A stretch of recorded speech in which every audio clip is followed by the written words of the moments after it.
d'accueillir un programme du Centre Saint-Pierre qui visait à accompagner la table de concertation dans l'implantation de nouvelles activités et de nouveaux outils, si on veut, pour impliquer des citoyens, mais aussi un peu tous les types d'acteurs, être novateurs. Et entre autres, il y avait des activités de café urbain. Un café urbain, c'est un espace de rencontre où les citoyens sont invités avec d'autres organismes du quartier sur une thématique en particulier, une thématique vraiment qui habituellement touche directement les citoyens du secteur. Et on invite des experts parce que le but du café urbain, c'est vraiment qu'il y ait un partage d'expertise entre des gens qui peut-être qui connaissent un peu mieux un sujet et des citoyens aussi qui s'y intéressent ou qui sont touchés directement.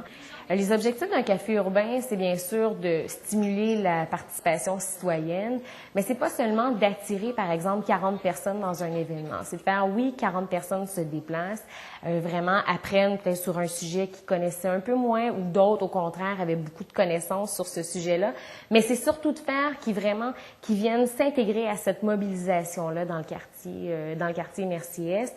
Et, par exemple, je vous dirais vraiment une histoire à succès.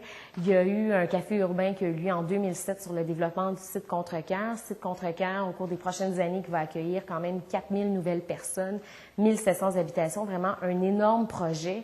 Et là, il y a eu, à ce café urbain-là, il y a eu 300 personnes qui se sont déplacées.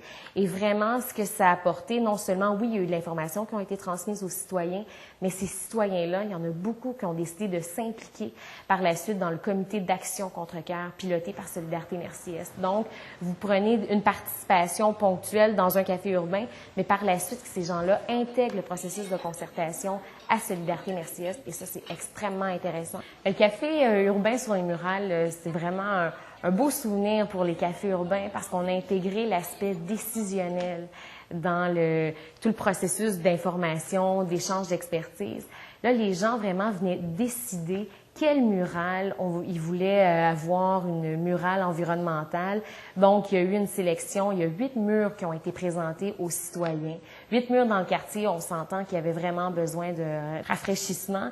Et à partir de ça, les gens ont sélectionné 5 murs dans leur quartier.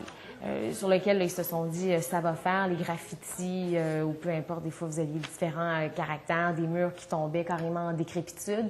Et de cette façon-là, les gens se sont vraiment ont décidé quel mur et par la suite décidé du thème aussi avec les artistes présents. Il y avait un petit peu de tout là-dedans. Tirer des fenêtres sur un autre univers, si on veut. On peut tout de suite aller au... Il y a une forêt de building en ville, puis une forêt... C'est un thème qui revient souvent et qui est intéressant, de mélanger architecture et végétation. Les filles, je pense que vous aviez un commentaire peut-être à faire. Voulez-vous le faire avec nous? Oui? Enfants de famille qui vont après la piscine, donc il y a beaucoup de personnes intéressantes.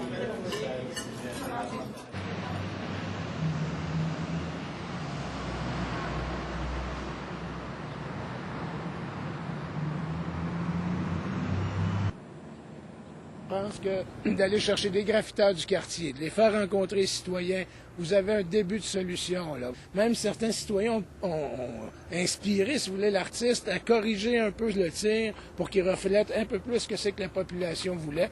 Je trouve ça beaucoup plus intéressant de procéder comme ça que de juste attribuer des murales à des artistes. Les citoyens ont le droit de choisir ce qui se passe dans le quartier. C'est eux qui y vivent. La promenade de la place Belle-Rive, qui est un lieu paisible pour aller se reposer. Puis à côté, tu as les 18 roues.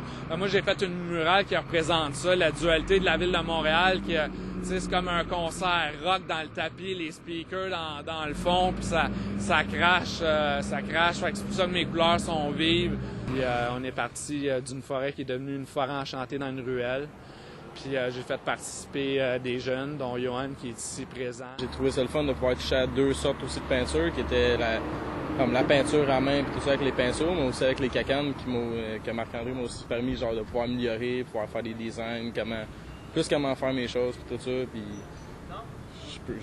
je peux même pas dire comment que, dans le fond, je trouve ça le fun d'avoir fait ça. Pour le garage de la ruelle Lebrun-Souligny, et M. André Maisonneuve, directeur de l'école Boucher de la Bruyère. Merci beaucoup, énormément.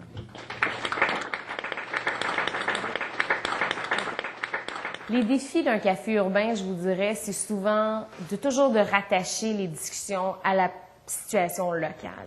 Par exemple, on va parler d'environnement très local, ils vont parler du protocole de Kyoto. C'est pas que c'est pas intéressant, mais nous, notre défi, c'est toujours de le ramener à la dimension locale pour que les gens puissent se mobiliser ici, dans leur quartier.